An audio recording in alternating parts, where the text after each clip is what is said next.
I take my immense pleasure in introducing Mr. Ravi Raj. Apart from being the advocate of Allahabad High Court and a persevering guide for IAS aspirants, Mr. Ravi Raj has marveled as an orator, motivator, with his primary interest spanning a wide range of subjects such as law, history, literature and philosophy. Mr. Ravi Raj has been relentlessly inspired by Swami Vivekananda's teachings and Vedanta. So other than his professional career, most notably he has been instrumental in motivating the youth at various organizations through his fiery revolutionary talks over the 2 decades. Today he will be discussing on another motivational topic that is entitled Swami Vivekananda's Youth Leadership, and so I kindly invite Mr. Ravi Raj to dais. Thank you, sir. हमारे सभी उपस्थित बच्चों, हमारा विषय है स्वामी जी और youth leadership. सबसे पहले मैं कुछ बातें आपके सामने रखना चाहता हूँ। स्वामी जी ने बहुत पहले, आप उनके साहित्य को अगर थोड़ा सा भी पढ़े हैं और अगर नहीं पढ़े हैं तो मेरा निवेदन है कि एक बार आप जरूर उसको पढ़ें। स्वामी जी ने कहा कि हर एक राष्ट्र का एक केंद्रीय बिंदु होता है। जैसे आपका एक मर्मांतक बिंदु है आपका मस्तिष्क। आपके शरीर पर कहीं भी चोट की जाए तो आप सरवाइव कर सकते हैं, लेकिन अगर आपके मस्तिष्क पर चोट की जाए तो आप सरवाइव नहीं कर सकते हैं। ऐसे ही स्वामी जी बोलते हैं कि इस भारतवर्ष का जो मर्मांतक बिंदु है वो है इसकी आध्यात्मिकता, इसका धर्म। यदि हम इसकी आध्यात्मिकता को और इसके धर्म को नष्ट करके कुछ भी प्राप्त करना चाहते हैं तो कभी भी संभव नहीं होगा। आज जितनी भी समस्याएं हमारे सामने हैं, बड़े बड़े थिंकर्स आते हैं, अभी हमने बहुत सुना यहाँ पर, इसके पहले भी आपने सुना, आगे भी आप सुनेंगे। मैंने भी हिंदुस्तान में बहुत से इंस्टीट्यूशंस में स्पीचेस दिए हैं, बड़े बड़े थिंकर्स को सुना है। इन स्पीचेस से कुछ नहीं होने वाला है। आपको जागरूक होना पड़ेगा और आपको अपने जीवन का आदर्श, अपने जीवन का लक्ष्य, अपने जीवन का दर्शन सुनिश्चित करना पड़ेगा। सबसे पहली भ्रांति जो हमारे जीवन में यह है कि धन ही हमारा सब कुछ कर सकता है। धन, स्वामी जी कहते हैं कि धन एक आवश्यक साधन है। हम चूंकि भौतिक शरीर हमारे साथ जुड़ा हुआ है तो भौतिक शरीर की सुख सुविधाओं के लिए हमको धन की जरूरत है, लेकिन धन हमारा कभी इष्ट देवता नहीं बन सकता है। आप सोचो, सिकंदर जैसा व्यक्ति जो पूरे विश्व पर विजय करने के लिए चला, जब हिंदुस्तान की धरती पर आया तो एक दिगंबर सन्यासी पड़ा हुआ था रेगिस्तान में। उसके सामने वो जाता है और कहता है मुझे आशीर्वाद दीजिए। तो बोले स्वामी जी किस चीज के लिए आशीर्वाद दें? तो बोले मैं विश्व विजय करने जा रहा हूं। तो बोले विश्व विजय के बाद क्या करोगे? बोले मैं आराम से रहूंगा। तो बोले वो तो अभी भी कर सकते हो। पूरी धरती को रक्त से आक्रांत करके, आप्लावित करके, हजारों लोगों को अनाथ बना करके आप विश्व विजय करेंगे और उसके बाद आप शांति से रहेंगे? लाखों लोगों की वेदना और लाखों लोगों की हाय लेकर के आप कभी सोच सकते हैं कि आप शांति से रहेंगे? तो सिकंदर ने स्वामी जी से कहा कि ठीक है, वो मेरा अपना दर्शन है, मुझे करना है। तो स्वामी जी ने कहा ठीक है आप करो, लेकिन उससे मिलेगा क्या आपको? तो उन्होंने कहा मुझे आत्मसंतोष मिलेगा। और वो फिर अपने पैटर्न पे चलता है। उसने स्वामी जी की बात नहीं मानी और अंत में आप उसकी लाइफ हिस्ट्री पढ़िए। अपने सेनापति से कहता है कि जब मैं मरूं तो मेरे हाथ जनाजे के बाहर निकाल देना। तो सेनापति ने कहा कि ये क्यों? बोले कि मैं सोचता था कि जितनी संपदा मैं लूटूंगा इस संसार की वो सब मेरे साथ जाएगी, लेकिन आज मेरी समझ में आया कि मैं सुई भी अपने साथ नहीं ले जा सकता। तो मैं संसार को यह संदेश देना चाहता हूं कि चाहे अरबों और खरबों आप कमा लीजिए, वो सब कुछ आपका यहीं पड़ा रहेगा। तो आप आवश्यकताओं में जिए, लग्जरीज में नहीं, डिजायर्स में नहीं। आवश्यकताएं तो पूरी हो सकती हैं, लेकिन डिजायर्स कभी पूरी नहीं हो सकती। हमारा उपनिषद कहता है कि एक मनुष्य की इच्छा की पूर्ति इस संसार के सारे वैभव के द्वारा नहीं की जा सकती, लेकिन सारे मनुष्यों की आवश्यकताओं की पूर्ति करने के लिए आवश्यक संसाधन आज भी मौजूद है। तो पहली बात तो हमें अपना दृष्टिकोण बदलना होगा। स्वामी जी बहुत स्पष्ट कहते हैं कि ये वो राष्ट्र है जहां की संतान कभी भी अपने को किसी राजा का वंशधर कहने में गौरव का अनुभव नहीं करती। हम किसी लुटेरे के वंशधर कहने में गौरव का अनुभव नहीं कहते हैं।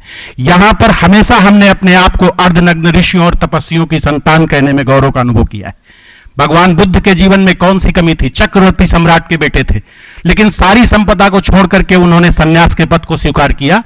जैनों के 24 तीर्थंकर राजा थे और उन 24 तीर्थंकरों ने सन्यासी जीवन स्वीकार किया। कौन सी कमी थी उनको? तो अगर ये भौतिकता मनुष्य के जीवन का लक्ष्य होती तो स्वामी विवेकानंद जैसे लोग, राम तीर्थ जैसे लोग, अरविंद महर्षि जैसे लोग, ये कोई मूर्ख लोग नहीं थे। हमारे आपकी तुलना में इनकी बौद्धिक क्षमताएं बहुत बढ़ी चढ़ी थी, लेकिन उन्होंने उस जीवन को स्वीकार किया और उसको जी करके हमारे सामने आदर्श स्थापित किया। आज हमारा राष्ट्र स्वतंत्र है। जब ये महापुरुष थे तो उस समय राष्ट्र भी स्वतंत्र नहीं था। कितनी आपदाएं और विपत्तियां अंग्रेजों के माध्यम से पैदा की जाती थी, आप लोग इतिहास पढ़ के जान सकते हैं। आज अपने इस स्वतंत्र राष्ट्र में हमारी क्या दुर्दशा हो रही है, ये आप सबको मालूम है। तो ये गैंग रेप जैसे प्रश्न आपने किए अभी, और सारी जितनी भी समस्याएं आप देख रहे हैं, ये क्यों हैं? क्योंकि हमारे जीवन में मूल्य नहीं है। हमारे जीवन में मूल्य नहीं है। तो जब मूल्य से हीन आपकी शिक्षा है, संस्कारों से हीन आपकी शिक्षा है, तो कभी आप ये उम्मीद मत करिए कि यह सिस्टम आपका कभी सुधर सकता है। जब तक आपके जीवन में मूल्यों की शिक्षा नहीं होगी, संस्कारों की शिक्षा नहीं होगी, तब तक ये तकनीकी विद्या प्राप्त करके आप बहुत अच्छे इंजीनियर्स बन सकते हैं, मेडिकल साइंस के द्वारा बहुत अच्छे डॉक्टर्स बन सकते हैं, लेकिन एक बहुत अच्छे इंसान आप नहीं बन सकते। तो विवेकानंद का पहला जो संदेश है, स्वामी जी कहते हैं कि फर्स्ट बी ए मैन। तो मैं ये प्रश्न करता हूं कि जिस सभा मंडप में स्वामी जी की स्पीच चल रही थी, तो क्या वहां जानवर बैठे हुए थे? वहां भी ऑडियंस के रूप में मनुष्य ही बैठे हुए थे। फिर भी स्वामी जी कहते हैं बी ए मैन फर्स्ट, पहले एक मनुष्य बनो। तो मनुष्य से स्वामी जी का तात्पर्य क्या है? कैसा मनुष्य वो चाहते थे? तो हमारे हिंदू दर्शन में मनुष्य की जो परिभाषा दी गई है, वो कहा गया है कि मन से जो संबंधों का निर्माण करने की सामर्थ्य रखता है, ऐसे प्राणी को हम मनुष्य कहते हैं। सड़क पर चलते हुए हमारी बातचीत होती है, किसी से परिचय हो जाता है, हम उसको मित्र मान लेते हैं। बहुत सी हमने धर्म बहनें बना रखी है कि वो हमें राखी बांधती। ये केवल मन से माने हुए रिश्ते हैं आपके, लेकिन ये काम गाय बैल भैंस नहीं कर सकते। तो मन के द्वारा संबंधों का निर्माण करने की सामर्थ्य जिस प्राणी में है, उसको मनुष्य कहा गया। और दूसरा, हमारा पौराणिक जो इतिहास है वो है हम मन और शत्रुपा की संतान है। मनु और शत्रुपा, मनु को मनन और विवेक का प्रतीक माना गया, शत्रुपा को श्रद्धा का प्रतीक माना गया। तो विवेक और श्रद्धा यानी हेड और हार्ट, ये दोनों कैपेबिलिटी जिस प्राणी के अंदर एक साथ मौजूद हैं, उस प्राणी को हमारे यहां मनुष्य कहा गया। तो क्या हमारा विवेक जागृत है? क्या हमारी श्रद्धा समर्थ है? श्रद्धा का अर्थ मान्यता नहीं होता, आस्था नहीं होता। श्रद्धा का अर्थ है सत्य को धारण करने वाली जो आपकी बौद्धिक क्षमता है, उसका नाम श्रद्धा है। किसी चीज का प्रमाण लेकर के, उसका परीक्षण करके जब आप उस चीज पर अपनी आस्था को टिकाते हैं, विश्वास को टिकाते हैं, अपनी निष्ठा को केंद्रित करते हैं, तो उसको हम श्रद्धा कहते हैं। तो स्वामी जी कहते हैं कि हमें श्रद्धा की जरूरत है। आत्मश्रद्धा के बिना हम कभी भी एक सच्चे इंसान नहीं बन सकते। और इसके लिए वो कहते हैं कि faith faith faith in yourself, faith faith in God, अपने आप में श्रद्धा। और 3 बार इस शब्द का प्रयोग करते हैं जब आप आत्मविश्वास की बात करते हैं, और जब ईश्वर में विश्वास की बात करते हैं तो 2 बार उन्होंने इस शब्द का प्रयोग किया। तात्पर्य क्या है कि आत्मविश्वास ज्यादा महत्वपूर्ण है ईश्वर विश्वास की अपेक्षा। तो स्वामी जी कोई ऐसे अंध दर्शन या अंध धर्म की बात नहीं करते हैं, वो उस वेदांत की बात करते हैं जो आपके अंदर की समस्त शक्तियों को चूड़ांत शिखर तक विकसित करता है। वेदांत का जो ब्रह्म या ईश्वर है, वो कोई आपसे बाहर की सत्ता नहीं। आप अपनी समग्र शक्तियों को, शारीरिक, मानसिक, नैतिक, आध्यात्मिक, प्राणिक, इन समस्त शक्तियों को अगर पूरी शिखर तक, मैक्सिमम लेवल तक उनको अगर आप विकसित कर ले जाते हैं, तो यही वेदांत का जीवन में अवतार है। जब ईश्वर या ब्रह्म का जीवन में अवतार होता है, तो बुद्धि में अगर अवतार होता है तो उसको हम ज्ञान के रूप में देखते हैं, मेधा के रूप में देखते हैं, प्रतिभा के रूप में देखते हैं, विद्या के रूप में देखते हैं, विवेक के रूप में देखते हैं, प्रज्ञा के रूप में देखते हैं, दृष्टि के रूप में देखते हैं। जब आपकी इंद्रियों में ब्रह्म का अवतार होता है तो वो सेवा के रूप में दिखता है। जब आपके हृदय में ईश्वर का अवतार होता है तो वो प्रेम के रूप में देखता है। तो ये आपका तत्व है जिसकी बात स्वामी जी कहते हैं। किसी ऐसे धर्म और ईश्वर की बात वो नहीं करते जो किसी 7वें आसमान में बैठा हुआ है। तो यानी आपका पूरी तरीके से अपना विकास कर लेना ही यही वेदांत है। वेदांत ऐसी चीज नहीं है कि कहीं तीसरी जगह कोई सत्ता है और उससे आपको कनेक्ट होना है। स्वामी जी कहते हैं कि अगर तीसरी जगह कोई सत्ता है, आपसे अलग कोई सत्ता है, तो वो दृश्य होगी। और जो दृश्य होता है वेदांत के सिद्धांत में वो जड़ होता है। जो जड़ होता है वो विनाशी होता है। तो आपसे अलग अगर कोई ईश्वर है तो उसका तो विनाश हो जाएगा। तो ऐसे विनाशी मरणशील तत्व को लेकर के उसको अपने जीवन का आदर्श बना करके हम कुछ नहीं प्राप्त कर सकते। तो इसलिए सबसे पहले तो हमें अपनी दृष्टि को बदलना होगा और अपनी दृष्टि को हमें आध्यात्मिक बनाना होगा।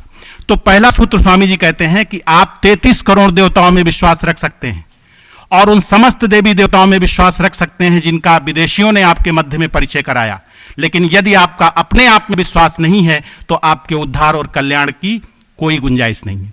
इसलिए अपने आप पर विश्वास रखो और उसी विश्वास के धरातल पर खड़े हो, यही आपके उद्धार का एकमात्र उपाय है। तो सबसे पहली शिक्षा जो है उनकी आत्मविश्वास की है। दूसरी बात स्वामी जी कहते हैं निर्भयता। लीडरशिप में कौन सी क्वालिटीज होनी चाहिए? यूथ लीडरशिप का मतलब कि आप जहां जाएं एक लीडिंग पर्सनालिटी के रूप में वहां आप काम करें। तो कौन से गुण होने चाहिए? तो सबसे पहला गुण उनका है उनके द्वारा बताया हुआ आत्मविश्वास। तो आत्मविश्वास भी देखो कहने से नहीं आएगा। मान लीजिए कि आपके शहर के किनारे जमुना नदी बहती है और कोई बच्चा है, मछुआरे का बच्चा है, वो रोज जमुना जी में कूदता है और उसको पार कर जाता है, उसी में खेलता है, नहाता है। उसको ये कॉन्फिडेंस होगा कि मैं पूरी इस नदी को पार कर जाऊंगा। लेकिन आप एक छोटे से सरोवर में मान लो तैरते हैं और वहां कोई आपको चुनौती दे दे कि इस जमुना नदी को आप पार करिए और आप बिना अपना एस्टिमेशन किए हुए उसमें कूद जाते हैं, तो परिणाम क्या होगा? आधे अधूरी दूरी में जाके आप डूब जाएंगे। तो आत्मविश्वास कब आएगा आपके जीवन में? जिस चीज से संबंधित आत्मविश्वास आपको चाहिए उस चीज में आपकी दक्षता होनी चाहिए। उस चीज को कम से कम आपने 1 बार 2 बार 3 बार किया हो अपने जीवन में, तब आपके अंदर कॉन्फिडेंस का विकास होगा। तो आत्मविश्वास केवल पुस्तकें पढ़ने से नहीं आएगा, केवल स्पीचेस सुनने से नहीं आएगा। आत्मविश्वास आएगा अनुभव के द्वारा गुजरकर उस प्रक्रिया को पूरा करने से।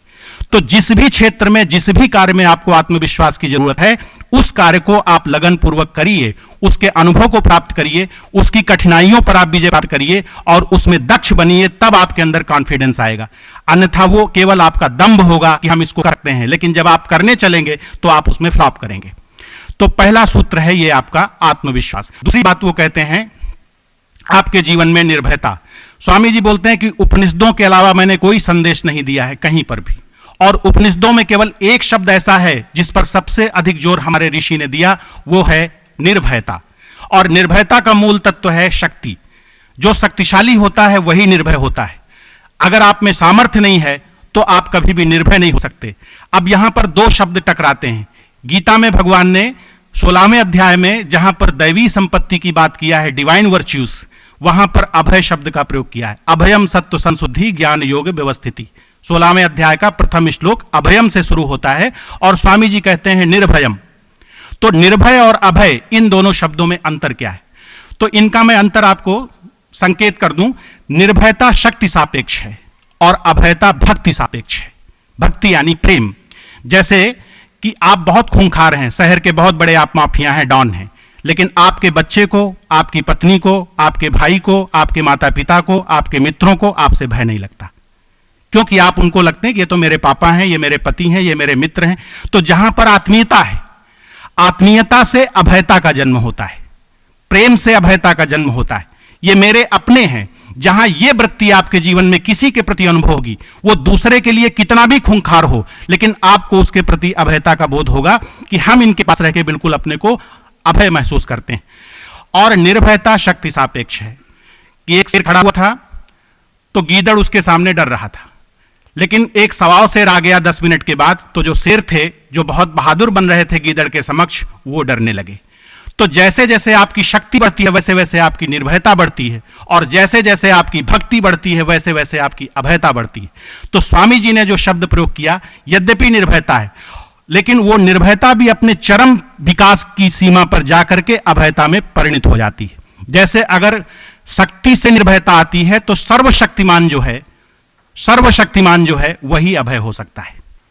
वो निर्भय भी होगा और अभय भी होगा, क्योंकि सर्वशक्तिमान के लिए अब कोई कंपैरेटिवली उससे ज्यादा शक्तिमान व्यक्ति नहीं है।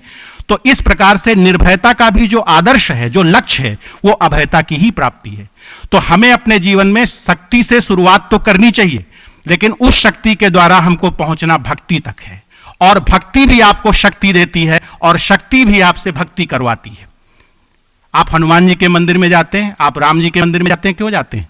ये मानते हैं ना कि ये हमसे ज्यादा शक्तिशाली हैं, जहां पर हमारा वश नहीं चल सकता, हमारी सामर्थ्य नहीं चल सकती, हमारी बुद्धि काम नहीं कर सकती, वहां के सारे काम इनके माध्यम से, इनकी कृपा से हो सकते हैं। तो उनकी शक्ति में आपकी निष्ठा है, तो शक्ति आपसे भक्ति करवा रही है, और भक्ति के द्वारा भी आप अभय होंगे और शक्ति के द्वारा आप निर्भय होंगे। तो स्वामी जी का कहना है कि निर्भयता आपके जीवन में आनी चाहिए। इसके लिए आप दोनों की उपासना करनी है, शक्ति की भी और भक्ति की भी। तो मेरा कहना है कि आत्मा से बड़ी कोई शक्ति नहीं होती, जो आपकी आत्मशक्ति है इससे बड़ी कोई शक्ति नहीं होती। स्वामी जी कहते हैं कि यह मानवीय इच्छा शक्ति सर्वशक्तिमान है, क्योंकि यह सीधे उस ब्रह्म तत्व से निकल कर आती है। और इसी को दूसरे रूप में वो बोलते हैं कि each soul is potentially divine, the goal is to manifest this divinity already within by controlling the nature external and internal, do it either by work or worship or psychic control or philosophy, by one or two or more or all of these, and be free. This is the whole of religion and spirituality. Doctrines, dogmas, rituals, books, they are nothing but secondary details.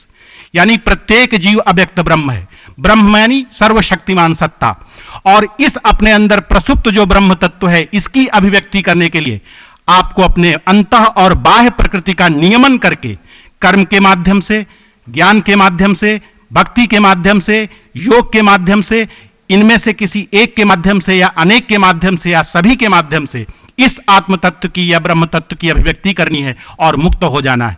धर्म और अध्यात्म का यही सार सर्वस्व है, बाकी सब कुछ गौड़ ब्योरे मात्र है। तो इस प्रकार से दूसरा तत्व आपके जीवन में निर्भयता, जिसका की केंद्र है शक्ति, और शक्ति में भी स्वामी जी का कहना है आत्मशक्ति। तो पहला सूत्र है आत्मविश्वास, दूसरा सूत्र है आत्मशक्ति, और इनसे ऑफशूट्स जो निकालने हैं वो हमको निकालने हैं निर्भयता और अभयता के, और अंत में भक्ति और शक्ति के। तो ये आपका दूसरा बिंदु हुआ, आत्मविश्वास और आत्मशक्ति। तीसरा स्वामी जी कहते हैं कि अच्छा मनुष्य चाहिए, तो कैसे मनुष्य चाहिए? तो कहते हैं कि मैन दीज आर वांटेड। कैसे? यंग यानी युवा, स्ट्रांग मजबूत, विगरस तेजस्वी, बिलीविंग आत्मविश्वासी, सिंसियर टू द बैकबोन, और जो पूरी तरह से निष्ठावान हो। तो आप देखो किन इन शब्दों का प्रयोग स्वामी जी कर रहे हैं। दिक्कत इस बात की है कि जिन शब्दों को हम सुनते हैं, जिन शब्दों को हम पढ़ते हैं, प्रायः हम उनके अर्थ को नहीं जानते, उनकी मीनिंग्स हमको स्पष्ट नहीं होती। तो जब वो कहते हैं कि हमें यंग चाहिए, तो यंग का मतलब क्या है? यंग का मतलब एक युवा व्यक्ति में आपको क्या क्या दिखता है? युवा व्यक्ति में आपको दो चीजें प्रधानता से दिखती हैं, एक तो उसके अंदर ऊर्जा बहुत होती है, दूसरा उत्साह बहुत होता है। तो जब वो कहते हैं कि हमें यंग व्यक्ति चाहिए, तो इसका मतलब है कि ऊर्जा से भरे हुए और उत्साह से भरे हुए व्यक्ति चाहिए। 75 वर्ष का व्यक्ति अगर वो ऊर्जा से और उत्साह से भरा हुआ है, तो 25 वर्ष के उस नवयुवक से ज्यादा बेहतर है जो बिल्कुल मुर्दे की तरह जी रहा है। जनरल मानिक शाह से एक बार एक यूथ कन्वेंशन में उनको बुलाया गया और उन्होंने अपनी स्पीचेस दिया, और उसके बाद चलने लगे तो फिर से वो पलट के स्टेज पे आए और उन्होंने कहा कि मैं आपसे एक प्रश्न पूछना चाहता हूं। तो सारे स्टूडेंट्स ही बैठे थे, तो उन्होंने पूछा कि हाउ ओल्ड आर यू, आपकी उम्र कितनी है? तो कोई खड़ा हुआ वहां से, आई एम 25 ईयर्स ओल्ड। दूसरा खड़ा हुआ, उसने कहा आई एम 16 ईयर्स ओल्ड। तीसरा खड़ा हुआ, आई एम 40 ईयर्स ओल्ड। इसी तरह से लोगों ने जवाब दिया। उन्होंने अंत में कहा कि here is a man standing before you who is 75 years young. यहां पर एक व्यक्ति आपके सामने है जो 75 वर्ष का नवयुवक है, और अभी भी मैं एक आर्मी का युद्ध लीड कर सकता हूं। तो ये आपकी जो पेरिनियलिटी ऑफ यूथ है, that is a mental concept. अगर आप मन से अपने आप को युवा समझते हैं तो आप युवा रहेंगे, और अगर आप मन से युवा नहीं समझते तो आप युवा नहीं रहेंगे। तो पहली चीज जो है उत्साह और शक्ति, ऊर्जा से आपका जीवन भरा होना चाहिए। जब आप खुद अनुभव किया होगा कि जब आपके शरीर में शक्ति नहीं होती, ऊर्जा नहीं होती, जिस दिन आप बहुत थके होते हैं, तो आप उस दिन बहुत अपने को दुर्बल महसूस करते हैं, डिप्रेस महसूस करते हैं, निराश, हताश। तो अगर ऊर्जा की कमी है तो आपके जीवन में निराशा होगी, आपके जीवन में हताशा होगी, आपके जीवन में आत्मविश्वास नहीं होगा। तो इसलिए उत्साह की पहली शर्त है कि आप ऊर्जा से भरे हुए हों, और ऊर्जा के लिए पहली शर्त है कि आपका मानसिक चिंतन कम से कम युवा की तरह होना चाहिए। तो स्वामी जी का कहना है कि यंग मैन। दूसरा वो कहते हैं आत्मविश्वासी, बिलीविंग, वो मैंने आपको थोड़ा सा एक्सप्लेन किया। और तीसरा वो कहते हैं स्ट्रांग। तो स्ट्रांग का मतलब है कि सारी दृष्टियों से स्ट्रांग होना चाहिए। स्वामी जी कहते हैं कि हमारी 2/3 दुखों का कारण हमारी शारीरिक दुर्बलता है। तो शारीरिक दृष्टि से, मानसिक दृष्टि से, बौद्धिक दृष्टि से, नैतिक दृष्टि से और आत्मिक दृष्टि से, इन सभी दृष्टियों से अगर हम अपने को समर्थ बनाएं, शक्तिशाली बनाएं, मजबूत बनाएं, तो स्वामी जी कहते हैं कि हमको ऐसे मनुष्य की जरूरत है। और तीसरा वो आगे बोलते हैं सिंसियर, विगरस। विगरस यानी तेजस्वी। आपके जीवन में तेजस्विता होनी चाहिए। तेजस्विता का मतलब है कि जैसे अग्नि को कहीं पर भी आप छिपा के रखिए, वो उसकी लपट उस चीज को जला करके और प्रकट हो जाएगी, ऊपर आ जाएगी। यानी अग्नि का जो तेज है वो अप्रतिहत है। अप्रतिहत यानी उसको कोई रोक नहीं सकता, कोई दबा नहीं सकता। 4 कंबल उसके ऊपर डाल दो, लेकिन सारे कंबलों को जला करके उसकी लपटें ऊपर बढ़ जाएंगी और उन कंबलों को ही साधन बना लेंगी। तो तेजस्वी का मतलब है कि जो विपत्तियां आपके चारों तरफ खड़ी हैं आपको दबाने के लिए, आप उनकी छाती पर पैर रख करके, उनको राउंड करके, कुचल करके उनके ऊपर आ जाइए। तो इस तरह का तेजस्वी जीवन स्वामी जी कहते हैं कि ऐसा मनुष्य मुझे चाहिए। और अंत में कहते हैं सिंसियर टू द बैकबोन, पूरी तरीके से जो निष्ठावान हो। तो सिंसियरिटी शब्द का अर्थ आप समझ लो। आप यहां स्टूडेंट्स हैं, सिंसियरिटी शब्द को प्रैक्टिकल पर्पजेस के लिए इसमें 3 चीजों का इन्वॉल्वमेंट होना चाहिए। जैसे आप आईआईटी के स्टूडेंट्स हैं तो आप में रेगुलरिटी होनी चाहिए, पंक्चुअलिटी होनी चाहिए और ऑनेस्टी टुवर्ड्स योर ड्यूटी होनी चाहिए। आपकी क्लासेस 10 बजे शुरू होती, मान लीजिए आप 10 बजे कभी नहीं पहुंचते, आप 11 बजे पहुंचते हैं, आप 12 बजे पहुंचते हैं, लेकिन पहुंचते रोज हैं। तो आप रेगुलर तो हैं लेकिन आप पंक्चुअल नहीं हैं। दूसरा स्टूडेंट है जो ठीक 10 बजे पहुंचता है, लेकिन जब मन आया तब पहुंचता है, जब मन आया तब नहीं पहुंचता है। तो वो पंक्चुअल है लेकिन वो रेगुलर नहीं है। तीसरा स्टूडेंट है कि जो पंक्चुअल भी है और रेगुलर भी है, लेकिन वो वहां जाके बाकी सब गतिविधियों में तो भाग लेता है, लेकिन जो उसका मुख्य काम है पढ़ाई, स्टडीज, उसमें वो ध्यान नहीं देता, उसमें वो प्रमाद करता है, उसमें लापरवाही करता है। तो सिंसियरिटी कब है? सिंसियरिटी तब है जब punctuality, regularity and honesty towards your duty या टुवर्ड्स योर वर्क, ये दे आर कंबाइंड टुगेदर। जब ये तीनों एक साथ होंगी तो they will be equal to sincerity. तो ये आपके सिंसियरिटी शब्द का अर्थ है। लेकिन जब इसका हम हिंदी में अनुवाद करते हैं निष्ठा, तो निष्ठा शब्द संस्कृत से डेराइव है। उसका मतलब है कि वृत्ति की स्थिरता, यानी आपका मनोवृत्ति जो है, आपका जो भाव है वो बिल्कुल स्थिर हो जाए, हिमालय की तरह अडिग। तो इसको कहते हैं कि निष्ठावान व्यक्ति। जो आपका लक्ष्य है, जो आपका आदर्श है, उसमें आप पूरी तरीके से स्थिर हो, उसमें चलायमान न हो, विचलित न हो, तो आपको निष्ठावान कहा जाएगा। तो इस प्रकार के सद्गुणों से भरा हुआ जीवन जिसका है, स्वामी जी कहते हैं हमें ऐसे मनुष्य की आवश्यकता है। एंड इफ 100 सच, और अगर ऐसे 100 लोग हमें मिल जाएं तो the whole world become revolutionised, तो मैं सारे विश्व में क्रांति करा दूंगा। ये उनका संदेश है। तो ये चीज आपको दिमाग में लानी है कि ये सारे वैल्यूज आपको अपने जीवन में जीने पड़ेंगे, जीवन में लाने पड़ेंगे। जब तक आप इनको आत्मसात नहीं करेंगे तब तक ये आपके जीवन में कोई परिवर्तन नहीं करेंगे। और कोई भी अचीवमेंट चाहे आप किसी भी दिशा में करना चाहते हैं, उस दिशा में आपको इन्वेस्टमेंट करना ही पड़ेगा। और जितना इन्वेस्टमेंट करेंगे बस उतनी ही अचीवमेंट मिलेगी, उससे ज्यादा आपको नहीं मिलेगी। तो ये दूसरा, लीडरशिप के लिए सबसे जरूरी चीज है मोटिवेशनल कैपेसिटी। आपके अंदर अगर ये कैपेसिटी नहीं है तो आप लीडर नहीं बन सकते हैं। तो आपके अंदर मोटिवेशनल कैपेसिटी होनी चाहिए कि दूसरे को आप मोटिवेट कर सकें, और इसके लिए आपके अंदर इफेक्टिव स्पीकिंग कैपेसिटी होनी चाहिए। और उसके लिए 2 बातें जरूरी हैं। भाषा पर आपका अधिकार हो। हिंदी बोलते हैं तो हिंदी ठीक ठीक बोलें, और अंग्रेजी बोलते हैं तो अंग्रेजी ठीक ठीक बोलें। हमारी स्थिति क्या है कि ना हिंदी ठीक है ना अंग्रेजी ठीक है, बीच में है सब कुछ। और बिल्कुल हम सिलेक्टेड चीजों पे बोल सकते हैं। आप इंग्लिश में भी अगर बोलें, अभी आपसे हम कह दें कि आइए ये लिटरेरी टॉपिक है, इस पे बोलिए, तो आपके पास उसकी वोकैबुलरी नहीं है। आप अपने साइंस के सब्जेक्ट्स पे, टेक्निकल सब्जेक्ट्स पे बोल सकते हैं। तो जिस भाषा में आपको अपनी अभिव्यक्ति देनी है उस भाषा पर आपका अधिकार होना चाहिए, और जिस विषय पर आपको बोलना है उस विषय पर आपका अधिकार होना चाहिए। कोई भी व्यक्ति हर सब्जेक्ट का मास्टर नहीं हो सकता है, तो कम से कम जिस विषय पर हमें बोलना है हम उस विषय पर हमारी पारदर्शी दृष्टि होनी चाहिए, आर पार हम उस विषय को देख सकें, नीचे से लेकर ऊपर तक उसका हमें पूरा अध्ययन होना चाहिए, तब हम उस विषय पे बात कर सकते हैं। तो एक तो इफेक्टिव स्पीकिंग होनी चाहिए जिसके लिए सब्जेक्ट मैटर का नॉलेज और लैंग्वेज पे कमांड। दूसरी चीज मोटिवेशनल कैपेसिटी, और वो तब होगी जब आप खुद सेल्फ मोटिवेटेड होंगे। जब तक आप खुद सेल्फ मोटिवेटेड नहीं हैं तो दूसरे को आप मोटिवेट नहीं कर सकते। यानी एक बुझी हुई मोमबत्ती से हम ये उम्मीद करें कि वो दूसरी बुझी हुई मोमबत्ती को जलाएगी तो नहीं जला सकती। जो स्वयं प्रज्वलित है और देदीप्यमान है वही मोमबत्ती किसी दूसरी बुझी हुई मोमबत्ती को जला सकती। तो आपको अपने जीवन में सबसे पहले नैतिकता की, मूल्यों की, सदाचार की, इनकी ज्योति जगानी होगी और उसके बाद ही आप समाज में कुछ लोगों को प्रेरित कर सकते हैं। इसके बाद आपका बिहेवियर बहुत ही हम्बल और जेंटिल होना चाहिए, क्योंकि जो नेतृत्व करता है उसको 50 लोगों को लेकर चलना पड़ता है, हजारों लोगों को लेकर चलना पड़ता है, सबकी मनोवृत्तियों के अनुसार उसको देखना पड़ता है कि हमें क्या डिसीजन लेना है। तो आपका बिहेवियर बहुत ही पोलाइट होना चाहिए, बहुत ही हम्बल होना चाहिए, कैंडिडेट होना चाहिए, और आप कान के कच्चे ना हो कि किसी ने आकर किसी की बुराई कर दी, बस आपने उसी के आधार पर डिसीजन ले लिया। आपका फर्स्ट हैंड एक्सपीरियंस होना चाहिए। आप खुद उसको देखिए कि वास्तविकता क्या है, और जो निष्कर्ष आपके जीवन में मिलते हैं अपने अनुभव के आधार पर, उनके आधार पर आप कोई निर्णय लें। तो ये छोटी छोटी चीजें हैं, ये सारे सद्गुण आपके जीवन में होना चाहिए। ऑर्गेनाइजेशन के प्रति आपका कमिटमेंट होना चाहिए, आपके अंदर खुद कॉन्फिडेंस और कमिटमेंट होना चाहिए। तो ये सारी चीजें जब आपके जीवन में आएंगी तब आप एक अच्छे लीडर साबित हो सकते हैं। और सबसे बड़ी बात है कि जिस विधा में आप हैं, जिस चीज में आप, जिस काम में आप लगे हुए हैं, उस काम में आपकी पूरी दक्षता होनी चाहिए। जब तक आप अपने कार्य में दक्ष नहीं होंगे तो बाकी सारी योग्यताएं आपकी वहां पर फेल होती हैं और वो आपके लिए प्रशस्ति या कीर्ति का कारण नहीं बनती, बल्कि अपकीर्ति का कारण बनती।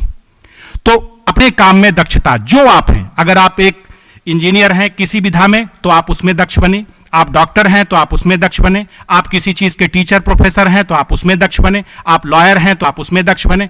तो इस प्रकार से आपको अपने काम में पूरी तरह से दक्ष होना चाहिए। और इसके बाद विजनरी होना चाहिए, यानी आप भविष्य देख सकें।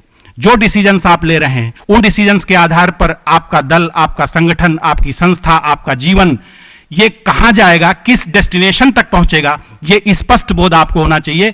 यानी हमको यहां पर इन सारी चीजों को लेकर के पहुंचना है अपने सारे साथियों के साथ। तो ये विजनरी आपके जीवन में विजन होना चाहिए और वो स्पष्ट विजन होना चाहिए। ये कब होगा? जब नेता तभी आप बन सकते हैं जब आपका और आपके फॉलोअर्स का कोई एक कॉमन गोल हो, कॉमन ऑब्जेक्ट हो। तो कॉमन ऑब्जेक्ट यानी एक कॉमन गोल आपको डिजाइन करना पड़ेगा कि हमको किस कॉमन उद्देश्य को, किस सर्वनिष्ठ लक्ष्य को प्राप्त करना है, उससे संबंधित साधन क्या होंगे, उससे संबंधित पथ क्या होगा, और इन सारी चीजों की जानकारी आपको रखनी होगी। सारे इंस्ट्रूमेंट्स इकट्ठा करने पड़ेंगे, एक्सपर्ट्स भी बुलाने पड़ सकते हैं, और तब आप अपने उस लक्ष्य तक पहुंच सकते हैं। तो एक कोई क्वालिटी ऐसी नहीं बताई जा सकती कि बस ये 2, 3, 4 क्वालिटी आप डेवलप कर लो तो आप बहुत अच्छे नेता बन जाओगे। हजारों की संख्या में सद्गुणों की जरूरत पड़ती है, और वो बहुत कुछ आपको अनुभव से आ सकता है। जब आप धीरे धीरे उस विधा में चलेंगे तो आप देखेंगे कि बहुत से अप्स एंड डाउन्स आएंगे, आप उन परिस्थितियों से रूबरू होंगे, उनका आप समाधान करेंगे, और धीरे धीरे आप अनुभव से पक्के बनेंगे। और उसके बाद आपके डिसीजंस, हो सकता है शुरू में आपके गड़बड़ हों, लेकिन धीरे धीरे वो डिसीजंस ही आपको सिखाएंगे और फिर आप सही डिसीजन करने लगेंगे। तो decision making power, visionary, communicative skill, command over the language, command over the subject, ये सारी चीजें आपके जीवन में होना चाहिए। इस तरह से आप एक अच्छे नेता साबित हो सकते हैं। आपको मैं कुछ उदाहरण देता हूं, जैसे आप गांधी के जीवन को ले लो। 3 सिद्धांतों को उस महापुरुष ने अपने जीवन का आधार बनाया, ब्रह्मचर्य, सत्य और अहिंसा। यद्यपि इनकी चर्चा करना आज हंसी का पात्र बनना है, ब्रह्मचर्य का नाम लेते ही लोग हंसने लगते हैं कि ये किस जमाने की बात हो रही है। तो कंसेप्ट ही नहीं है कि ब्रह्मचर्य किस चीज का नाम है। ब्रह्मचर्य का वास्तविक अर्थ है कि ब्रह्म जैसी चर्या में जीना। ब्रह्म जैसे, ये महापुरुषों के दिया, जिन्होंने आध्यात्मिक जीवन को अपने जीवन का केंद्र बनाया, उन्होंने ब्रह्मचर्य शब्द को टेकअप किया। तो मान लीजिए कि आपका वो जीवन नहीं है, आप IITians हैं, या आप मान लो कि IAS बनना चाहते हैं, तो केंद्र में आपने IIT को रख लो, आप अपने IAS को रख लो। आप डॉक्टरी में जाना चाहते तो आप अपने मेडिकल उसको रख लो। तो उसको केंद्र में रखकर, यानी लक्ष्य को केंद्र में रखकर, अपने आदर्श को केंद्र में रखकर के जो दिनचर्या हमको जीनी है, उस दिनचर्या का नाम ब्रह्मचर्य है। तो जिन महापुरुषों ने यह शब्द दिया, उनके जीवन के केंद्र में ब्रह्म था, यानी ब्रह्म जैसी चर्या, यानी उस चीज की प्राप्ति के लिए हमको किस तरह का अध्ययन करना पड़ेगा, कैसी दिनचर्या जीनी पड़ेगी, किन किन चीजों को हमें अपने जीवन में लाना पड़ेगा, किन किन चीजों का हमें त्याग करना पड़ेगा, किन किन चीजों की जानकारी इकट्ठा करनी पड़ेगी। ये सारी चीजें आपके जीवन में अगर अपने लक्ष्य से जुड़ी हुई हैं तो वो लक्ष्य आपको मिलेगा, और अगर नहीं है तो वो लक्ष्य आपको नहीं मिलेगा। आज आप IIT कैंपस में बैठे हैं, जरा उस दिन के विषय में सोचिए जब आपने इंटर किया होगा, और इंटर के बाद आपके दिमाग में होगा कि मुझे IIT में जाना है। कितनी मेहनत आपने किया होगा, मैं मान सकता हूं कि बहुत सी दुर्बलताएं आपके जीवन में होंगी, बहुत सी वीकनेसेस होंगी, बहुत से दुर्गुण होंगे, लेकिन उनको सबको किनारे करके अगर आपने रात में चाय भी पी होगी, सिगरेट भी पी होगी, तो केवल इसलिए पी होगी कि हमको नींद ना आवे और हम अपनी पढ़ाई को कंप्लीट कर सकें, किसी भी कीमत पर हम इस बार अपना सिलेक्शन ले लें। तो दुर्गुणों को भी आपने साधन बनाया अपने लक्ष्य को प्राप्त करने में। तो इस प्रकार से आपकी दृष्टि होनी चाहिए। यानी केंद्र में क्या था? केंद्र में केवल सिलेक्शन था। तो ब्रह्मचर्य का मतलब है कि लक्ष्य आपके केंद्र में हो, और अहिंसा का मतलब है कि आप अगर किसी भी लक्ष्य को प्राप्त करने जा रहे हो, 100 दुश्मन अपने तैयार कर लो, तो आप शांतिपूर्वक उस लक्ष्य की तरफ कभी नहीं बढ़ सकते। हमेशा आपका मन डरा डरा रहेगा कि कहीं से कोई दिक्कत ना आ जाए, कहीं से कोई आफत न प्रकट हो जाए। तो इसलिए कहा गया अहिंसा, कि कोई विरोधी मत तैयार करो, पथ पर कांटे मत तैयार करो। लाखों फूल आपके पैर के नीचे पड़ जाएं तो आपको कोई परेशानी नहीं होगी, आप आराम से चले जाएंगे। लेकिन एक कांटा आपके पैर में अगर ठीक से धंस जाए तो आप वहीं बैठ जाएंगे। तो एक विरोधी अगर आपने ठीक ठीक तैयार कर लिया और वो अगर आपके पथ का बाधक बनने लगे तो आप लक्ष्य तक नहीं पहुंच सकते। इसलिए अहिंसा और सत्य, सत्य के बिना आपका जीवन चल नहीं सकता, आज भी नहीं चलता। अब प्रश्न है कि यह सत्य है क्या? थोड़ा सत्य को मैं समझाना चाहूंगा। सत्य के कई रूप हैं। जैसे आप मेरे सामने हैं, यह एक सत्य है, मैं आपके सामने हूं, यह दूसरा सत्य है, लेकिन दोनों के डायरेक्शंस बिल्कुल अपोजिट हैं। अगर मैं ईस्ट को फेस कर रहा हूं तो आप वेस्ट को फेस कर रहे हैं। कोई कह सकता है कि दोनों की डायरेक्शंस तो अलग हैं, दोनों सत्य कैसे हो सकते हैं? तो यह सापेक्ष सत्य है, यह सापेक्ष सत्य है। मान लीजिए कि कोई छत पर बैठा है तो मैं उसके नीचे हूं और वो मेरे ऊपर है, तो ये हमारी जो लोकेशन, ये सापेक्ष सत्य है। और एक हमारा निरपेक्ष सत्य होता है जो किसी भी परिस्थिति में बदलता नहीं है। जैसे अग्नि गर्म होती है, किसी भी परिस्थिति में वो गर्म ही रहेगी। बर्फ शीतल होती है, वो शीतल ही रहेगी।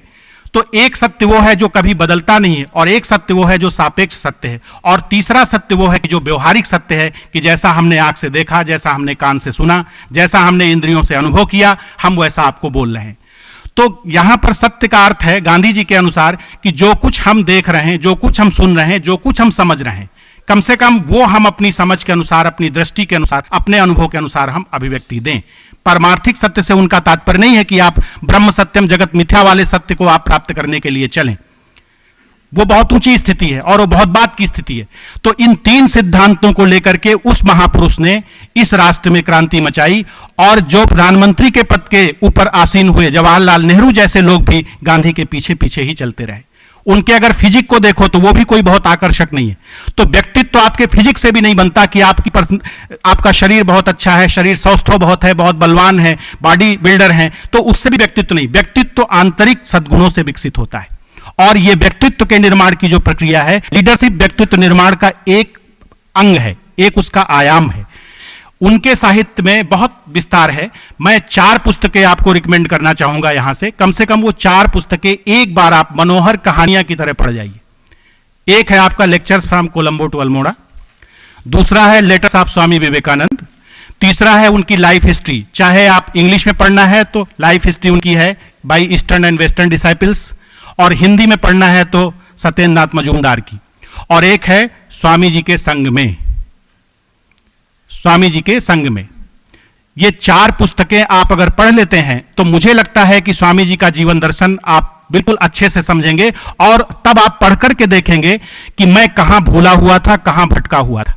जिन चीजों के लिए मैं हजारों लोगों के पास जा जाके पूछ रहा था, जो मेरे मन में बहुत से प्रश्न उठ रहे थे, बहुत सी क्यूरियोसिटीज उठ रही थी, वो सारे के सारे प्रश्नों के उत्तर स्वामी जी के इस साहित्य में है। मैं आपको निवेदन करूं कि जिन महापुरुषों के चरणों में बैठ करके मुझे रामकृष्ण और विवेकानंद का साहित्य पढ़ने का, समझने का मौका मिला, वो कोई साधारण लोग नहीं थे। वो अमेरिका से एमटेक थे, कोई अमेरिका से उस जमाने में एमएस था। Swami Harshananda ji, he is still in Bangalore. इतने लर्नेड स्कॉलर की 3-4 लाइब्रेरी उस आदमी ने डिस्पोज कर दिया, और हिंदू दर्शन पे, इतना बड़ा टेक्नोक्रेट होने के बाद हिंदू दर्शन पे उन्होंने इनसाइक्लोपीडिया ऑफ हिंदुइज्म लिखा हुआ है, जो पुस्तक करीब 28 साल में पूरी हुई है। तो कोई साधारण लोगों ने नहीं पढ़ाया। आप वो खुद हमसे, हम लोग भी ऐसे ही सोचते थे कि अरे क्या ये बता रहे हैं, क्या साधु सन्यासियों की बातें, दुनिया भर की बातें। लेकिन जब पेशेंस के साथ उनकी बात को मान करके ये सुना कि चलो 6 बार ट्राई कर लेते हैं, क्या जाता है। बहुत सी किताबें पढ़ते रहते हैं, चलो देखिए स्वामी जी को ही पढ़ा जाए। जब उनको पढ़ के देखा गया तो जीवन को एक दिशा मिल गई, जीवन को एक आदर्श मिल गया, जीवन का एक दर्शन मिल गया, एक दृष्टि मिल गई। आज संसार साधन के रूप में तो महत्वपूर्ण हो सकता है हमारे लिए, लेकिन हमारे जीवन का साध्य भी नहीं बन सकता। इसकी कसौटी भगवान ने गीता में दी है कि आप अपने जीवन का चरम आदर्श किसको बना सकते हैं। तो भगवान ने बताया कि यम लब्ध्वा चा परम लाभम मन्यते नाधिकम तथा। यह ईश्वर की वाणी है, किसी मनुष्य की वाणी नहीं है कि जिस पर आप कमेंट कर सकें, क्रॉस क्वेश्चन कर सकें। यम लब्ध्वा चा परम लाभम मन्यते नाधिकम तथा, जिसको पाने के बाद बड़े से बड़ा लाभ आपको छोटा दिखाई पड़े, यानी उससे बड़ा कोई लाभ आपको ना दिखाई पड़े। यस्मिन स्थितो न दुखे न गुरुणापि विचाल्यते, जिसमें स्थित होने के बाद बड़े से बड़ा दुख आपको विचलित न कर सके, ऐसा लाभ ही परम लाभ है, ऐसी स्थिति ही परम स्थिति है। जरा आप इस कसौटी को अपने जीवन में लगा करके देखो, इस थर्मामीटर को। क्या आज तक आपके जीवन में ऐसी सेल्फ फुलफिलमेंट की अनुभूति आई है कि मैंने वो अचीवमेंट कर लिया कि अब इसके बाद मुझको कुछ पाना बाकी नहीं, मैं वहां पर पहुंच गया जहां के बाद मुझे कहीं पहुंचना बाकी नहीं, मेरा प्राप्तव्य, मेरा कर्तव्य, मेरा गंतव्य, मेरा ज्ञातव्य, मेरा भोक्तव्य, ये सब कुछ समाप्त हो चुका है? क्या ऐसी अनुभूति आपके जीवन में है? नहीं है। क्या ऐसी परिस्थिति है कि दुनिया का कोई भी दुख आपको विचलित नहीं कर पाता? मेरा यह विश्वास है कि दिन भर में 50 बार हम मरते और जीते हैं। कितनी इमोशनल डिसमेंटलिंग है, कितनी मेंटल प्रॉब्लम्स हैं, आप सब लोग जानते हैं। अभी मैं MNIT में बोला हूं, वहां भी थोड़े दिन पहले आप लोगों ने सुना होगा, एक लड़के ने सुसाइड किया था इलाहाबाद में, और वहां पे लेक्चर ऑफ सीरीज कराने की बात चल रही है कि ऐसे लेक्चर्स ऑर्गेनाइज किए जाएं जो कि लड़कों के अंदर कम से कम ये डिप्रेशन की फीलिंग, सुसाइडल टेंडेंसीज, ये सब खत्म हो, उनको एक जीवन की दिशा मिले।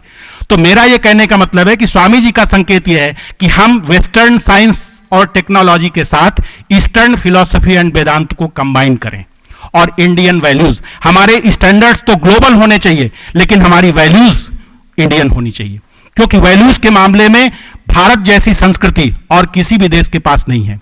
सारे देशों को अगर अध्यात्म, धर्म, दर्शन, नैतिकता के विषय में मार्गदर्शन लेना होगा तो हिंदुस्तान की तरफ ही उसको आशा भरी दृष्टि से देखना पड़ेगा। वो हमें वेस्टर्न साइंस सिखा सकते हैं, हमें मैनेजमेंट सिखा सकते हैं, हमें टेक्नोलॉजी सिखा सकते हैं, लेकिन हमें धर्म, अध्यात्म, दर्शन कभी नहीं सिखा सकते। वो उसमें बिल्कुल बच्चे हैं और हम उसमें शिखरस्थ PhD किए हुए लोग हैं। तो इन्हीं शब्दों के साथ मैं अपने वक्तव्य को विराम देता हूं। धन्यवाद। Thank you so much, sir, and I am sure all of us are much inspired by such a vigorous perception of Swamiji's messages, and we all should try to inculcate in ourselves this kind of passion and vigor so that we can do something for the society.